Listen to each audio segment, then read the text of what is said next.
Destination Uttarakhand के तहत मुंबई में होने वाले रोड शो और इन्वेस्टर समिट काफी सफल हुआ। आज हम उत्तराखंड के मुख्यमंत्री पुष्कर सिंह धामी जी से बात करेंगे आज तक पर समझने के लिए कि ये समिट में एग्जैक्टली क्या हुआ और किस तरह की बातें हुई।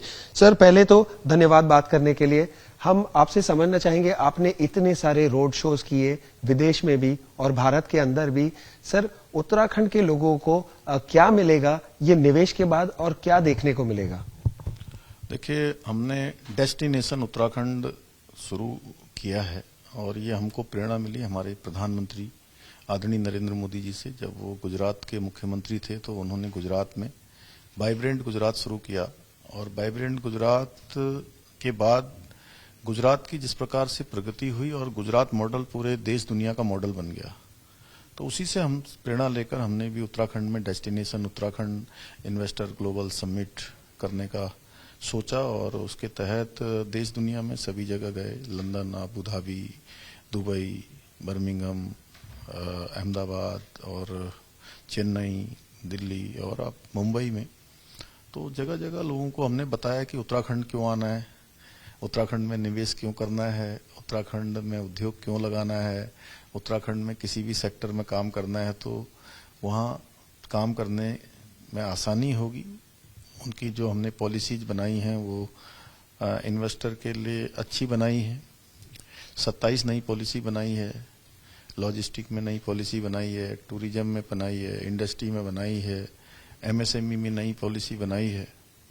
लैंड बैंक एक बड़ा लोगों को लगता है कि उत्तराखंड चूंकि एक पर्वतीय राज्य है तो वहाँ जमीन नहीं होगी, तो हमने जमीन भी बनाई है और 15,000 एकड़ लैंड पर पहले से ही जो है हमारे यहाँ इंडस्ट्री लगी हुई है। अभी भी लगभग 7,000 एकड़ से अधिक हमने लैंड बैंक बनाया है। कानून व्यवस्था उत्तराखंड में अच्छी है। मैनेजमेंट और जो हमारा श्रमिक वर्ग है उनके बीच में आपस में कोई क्लैश नहीं है। इंडस्ट्री चलाने के लिए आसानी है और पूरी दुनिया की आध्यात्मिक राजधानी है। हेल्थ, वेलनेस, आयुष, संस्कृति का केंद्र है और हर प्रकार से निवेश करने के लिए सुरक्षित और अच्छा भविष्य है, संभावनाएं अपार हैं। ये सारी बातें हमने बताई कि बद्रीनाथ, केदारनाथ, यमुनोत्री, गंगोत्री, जागेश्वर धाम, हाटकालिका का धाम, गोलजू का स्थान, बैद्यनाथ धाम, आदि कैलाश, पार्वती कुंड जैसे बहुत मान्यता वाले, नीम करोली बाबा का कैंची धाम, ये पूर्णागिरी मैया का धाम, ऐसे अनेकों धाम वहाँ पर स्थापित हैं, पहले से हैं। तो उत्तराखंड में काम करना यानी कि देव कृपा प्राप्त करना भी है और लोगों ने बड़ी इच्छा प्रकट की है।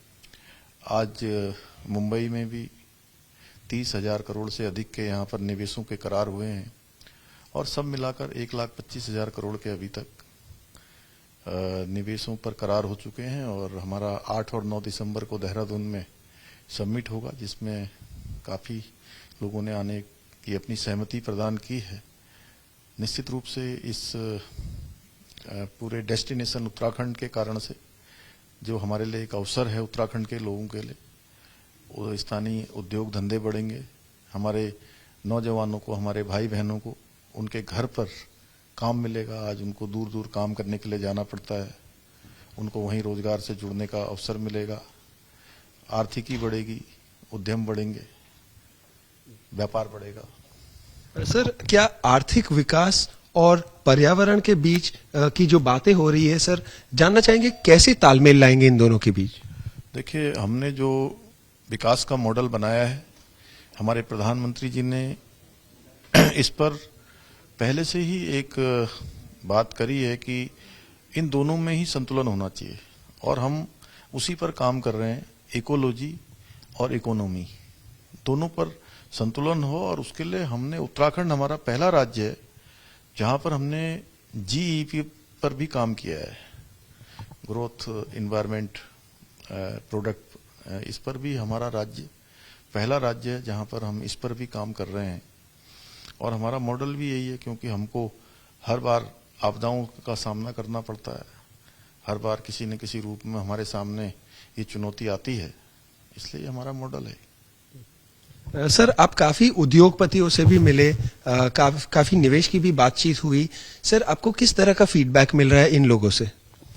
नहीं, उनके बीच में से सभी लोग बहुत सकारात्मक हैं और सभी ने उत्तराखंड में आने की इच्छा व्यक्त की है और उनके बहुत सारे सुझाव भी हमको मिले हैं कि सिंगल विंडो सिस्टम को और अच्छा बनाना है, हवाई सेवाओं को और अच्छा करना है, और कुछ सुविधाएं हैं, वो बातें भी उन्होंने करी हैं।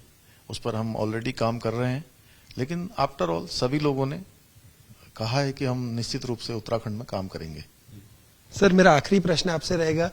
सर, आप जनता को सिर्फ उत्तराखंड की नहीं लेकिन देश भर के लोगों को इस इन्वेस्टमेंट समिट के माध्यम से क्या कहना चाहेंगे और किस तरह की जानकारी देंगे? देखिए, मैं बताना चाहता हूं कि मैं जब लंदन गया, बर्मिंघम गया, इंग्लैंड की धरती पर, और दुबई और आबू धाबी गया, तो एक बात जरूर हर एक भारतवासी का सीना चौड़ा करती है कि आज पूरी दुनिया के अंदर भारत का मान सम्मान और स्वाभिमान हमारे प्रधानमंत्री मोदी जी के नेतृत्व में बढ़ा है।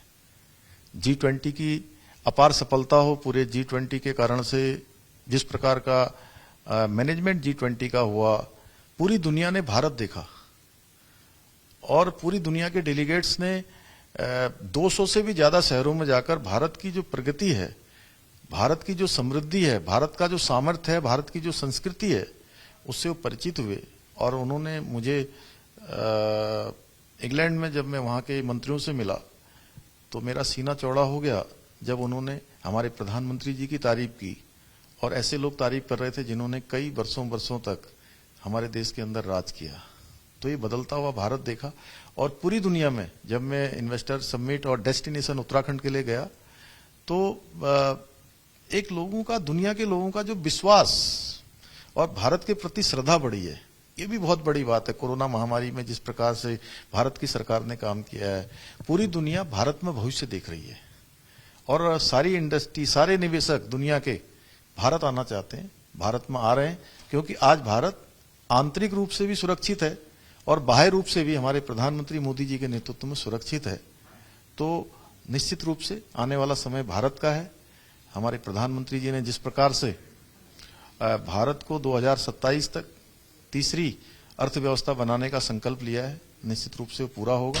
और ये कर्तव्य काल जो हमारा अमृत काल है, इस अमृत काल में भारत दुनिया का सिरमौर भारत बनेगा, और यही एक भारत श्रेष्ठ भारत का संकल्प है। इस सबको हमने पूरा करना है। सर, आपको ढेर सारी शुभकामनाएं। अपना समय देने के लिए धन्यवाद sir. Thank you. Cameraman Sachin और राजेश के साथ देव कोटक, आज तक, मुंबई।